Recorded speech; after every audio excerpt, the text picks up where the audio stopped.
जय श्री हरि विष्णु जी। भक्तों, आप सभी का स्वागत है हमारे चैनल भक्ति अमृत रस में। आज हम लेकर आए हैं पवित्र वैशाख मास कथा अध्याय 25, जिसका श्रवण करने मात्र से भगवान विष्णु की कृपा प्राप्त होती है और जीवन के दुख दर्द दूर होने लगते हैं। वैशाख मास सभी महीनों में अत्यंत पुण्यदायी माना गया है। इस कथा में छिपा है धर्म, भक्ति और पुण्य का अद्भुत रहस्य।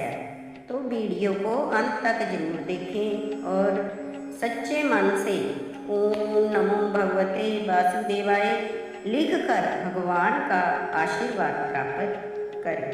पूजा विधि: प्रातः ब्रह्म मुहूर्त में उठकर स्नान करें। भगवान विष्णु और माता लक्ष्मी जी की प्रतिमा स्थापित करें। घी का दीपक धूप जलाएं और भगवान श्री हरि विष्णु जी को पीले फूल, तुलसी दल, फल अर्पित करें और ओम नमो भगवते वासुदेवाय मंत्र का जाप करें। वैशाख मास कथा अध्याय 25 का श्रद्धा से पाठ श्रवण करें। गरीबों को जल, अन्न, वस्त्र और फल दान करें। अंत में भगवान श्री हरि विष्णु जी की आरती करें। वैशाख मास कथा अध्याय 25। श्रुतदेव जी कहने लगे, हे राजन, वैशाख में शुक्ल पक्ष के अंत की जो 3 तिथि पूर्णमासी तक हैं, वे बड़ी शुभ फल देने वाली हैं। ये तीनों तिथि पुष्करणी कहलाती हैं। ये समस्त पापों को दूर करने वाली हैं। जो कोई वैशाख मास में के महीने भर स्नान नहीं कर सकता, उन्हें इन तिथियों में स्नान करने से संपूर्ण फल मिलते हैं। संपूर्ण देवता त्रयोदशी के दिन इकट्ठे होकर जीवों को पवित्र करते हैं। पूर्णमासी के दिन विष्णु भगवान के संग संपूर्ण तीर्थ इकट्ठे होते हैं। चतुर्दशी के दिन यज्ञ सहित सब देवता उन्हें पवित्र करते हैं। कोई कैसा भी ब्रह्मघाती अथवा मद्यपान करता हो, ये सबको पवित्र करते हैं। प्राचीन काल में वैशाख की एकादशी के दिन विष्णु भगवान ने अमृत उत्पन्न किया। द्वादशी के दिन उसकी रक्षा की। त्रयोदशी के दिन देवताओं को अमृत पिलाया और चतुर्दशी के इन देवताओं विरोधी दैत्यों का नाश किया तथा पूर्णमासी के दिन देवताओं ने अपने राज्य को प्राप्त किया। इससे देवताओं ने प्रसन्न हो इन तीनों तिथियों को प्रीतिपूर्वक प्रफुल्लित चित्त से वरदान दिया था। वैशाख मास में ये तीनों तिथियां शुभ हैं। पुत्र पौत्र आदि फल देने वाली और मनुष्यों के पापों को दूर करने वाली हैं।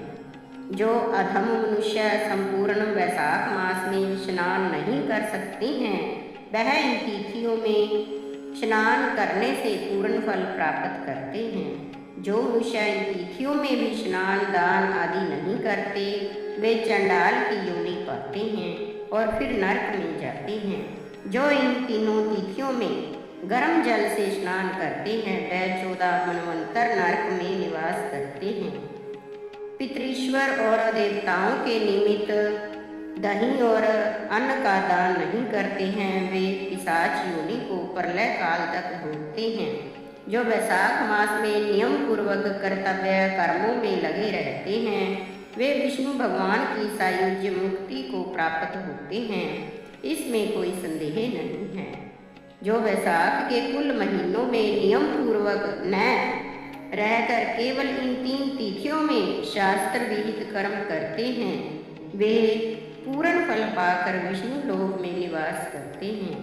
मनुष्य, देवता, पितृश्वर, गुरु और विष्णु भगवान के निमित्त जो दान नहीं करते हैं, उन्हें हम शाप देते हैं। वे मनुष्य निसंतान, आयुहीन और दुखी होंगे। ऐसा देवता वर देकर अपने अपने धाम को चले गए। अतः ये तीनों तिथि बड़ी पुण्यकारी और संपूर्ण पापों का नाश करने वाली हैं तथा ये तीनों पुष्करणी कहलाती हैं। पुत्र और पौत्र के बढ़ाने वाली हैं। जो स्त्री पूर्णमासी के दिन ब्राह्मण को मालपुआ और खीर भोजन कराती हैं, वो कीर्तिमान पुत्र पाती हैं। पिछले इन्हीं 3 दिन में जो कोई गीता का पाठ करे उसे प्रतिदिन अश्वमेध यज्ञ करने का फल मिले, इसमें कोई संदेह नहीं।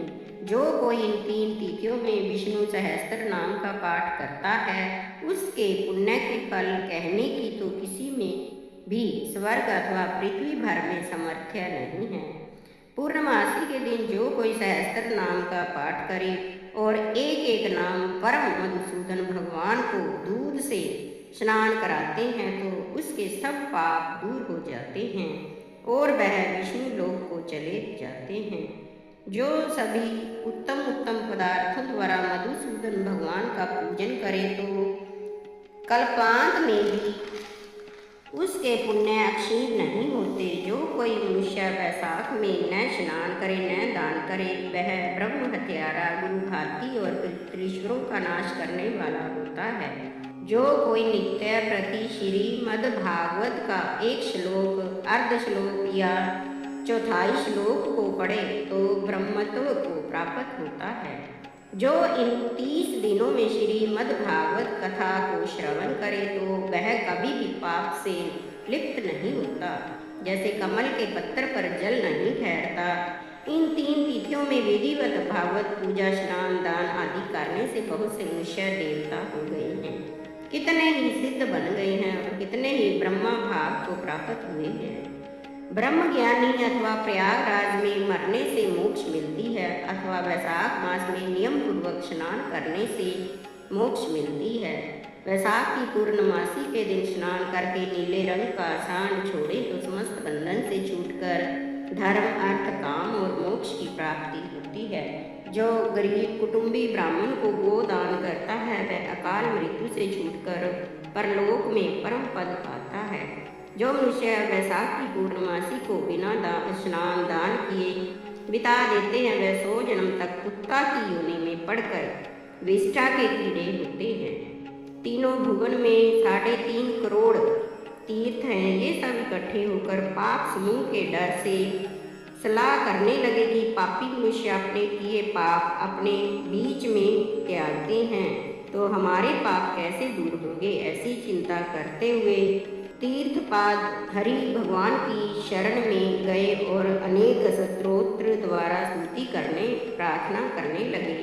हे देव, हे देव, हे जगन्नाथ, हे संपूर्ण पापों के नाश करने वाले, पापी मनुष्य हम में स्नान करके पाप को हमारे बीच छोड़कर अपने धाम को चले जाते हैं, तो हे प्रभु हम तो आपके आज्ञाकारी हैं, अतः ये पाप हे जनार्दन हमसे कैसे दूर होंगे।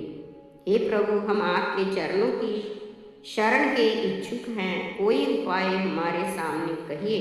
जब तीर्थों ने ऐसा प्रार्थना की तब भूत भावन भगवान हंसते हुए मेघ जैसी गंभीर वाणी से बोले, वैशाख के महीने में मेष की संक्रांति में शुक्ल पक्ष में जो अंत के 3 दिन होते हैं वे दिन सर्व तीर्थ में पुण्य रूप है और मेरे प्राण प्यारे हैं। इनमें सूर्योदय से पहले स्नान कर जल से बाहर आ गए, जिससे सब प्रकार के पापों से छूटकर पुण्य रूप और निर्मल हो। उन 3 दिवसों के बीच जो कोई स्नान नहीं करते उन मनुष्यों में पाप स्थित रहता है। जो पाप तुम्हारे बीच में उनमें से निकल कर इकट्ठे हुए हैं, जो मनुष्य इस प्रकार तुम्हारे बीच में पाप छोड़ गए हैं वह उनमें रहते हैं। ऐसा ही तीर्थपाद विष्णु भगवान ने तीर्थों को वरदान दिया और ऐसी आज्ञा दी, योग्य बल से ही वही अंतर्ध्यान हो गए और सब तीर्थ अपने अपने धाम को चले गए। प्रतिवर्ष वैशाख के महीने में पिछले 3 दिन में सब अपने अपने पापों को छोड़ निर्मल होते हैं। जो वैशाख के महीने 3 दिनों में स्नान नहीं करते उन्हीं के ऊपर सब मनुष्यों के पाप आकर ठहर जाते हैं। इस प्रकार स्नान न करने वाले मनुष्यों को तीर्थ शाप देते हैं। जो कोई इन 3 दिनों में स्नान नहीं करता उसके समान कोई पापी नहीं है। ऐसा पाप किसी भी शास्त्र में न देखा है न सुना है। अतः पिछले 3 दिवस में स्नान, दान और मधुसूदन भगवान की पूजा न करे तो इसके तुल्य कोई पाप नहीं। जो इन कर्मों को न करे वह 14 मनवंतर तक नरक में पड़ा रहे। इस प्रकार संपूर्ण वैशाख का महात्म्य महाबुद्धिमान श्रुत कीर्ति के आगे कहा हुआ जैसे जैसे सुना या देखा तदनुसार ही माधव मास की कथा वर्णन की गई है। इस महात्म्य को पूरी रीति सेवन करने की सामर्थ्य तो ब्रह्मा की ही नहीं है। पहले कैलाश के शिखर पर बैठकर पार्वती जी ने महादेव जी से पूछा तब महादेव जी 100 वर्ष तक यही कथा कहते रहे तो भी पूरी न हुई। तब असमर्थ हो चुप हो गए। विष्णु भगवान जगन्नाथ श्री नारायण बिना कोई भी पूर्णतः वैशाख मास को वर्णन कर सकता है। पहले सब ब्राह्मणों ने मनुष्यों के हित की इच्छा से थोड़ा थोड़ा वैशाख महात्म्य वर्णन किया है, परंतु हे राजन किसी ने अंत नहीं पाया। असमर्थ होकर सब बैठे रहे। तू वैशाख मास में दान आदि सत्कर्म कर, इनसे निश्चय ही मुक्ति मिलेगी। ऐसा मिथिला पति राजा जनक को समझाकर श्रुतदेव जी राजा से पूछकर जाने का विचार करने लगे तो राजा को एक साथ आह्लाद उत्पन्न हो गया, नेत्रों से जल टपकने लगा। तब उत्सव करने में प्रवृत्त हुआ और अपनी वृद्धि के लिए श्रुतदेव जी को पालकी में बैठाकर ग्राम की प्रदक्षिणा कर चतुरंगनी सेना को संग भेजा और पीछे पीछे स्वयं चला। फिर अंतःपुर में जाकर वस्त्र आभूषण गौ पृथ्वी तिल सुवर्ण आदि सब प्रकार के भैरव आगे रख नमस्कार कर हाथ जोड़ सन्मुख खड़ा हो गया। तब महायशस्वी श्रुतदेव जी अत्यंत संतुष्ट हो प्रसन्नतापूर्वक अपने अपने धाम को चले गए। तब नारद जी कहने लगे, हे राजा अम्बरीश, यह परम अद्भुत आख्यान मैंने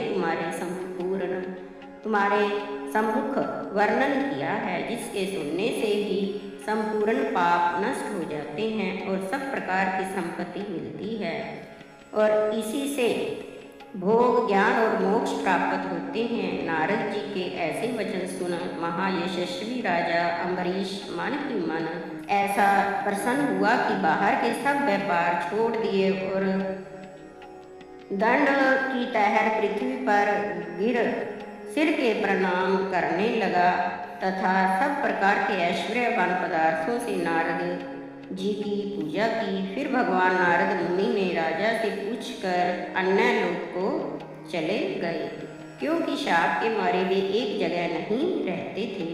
राज ऋषि अम्बरीश भी नारद जी के कहे गए इन शुभ धर्मों को आचरण करते निर्गुण ब्रह्मा में लीन हो गए।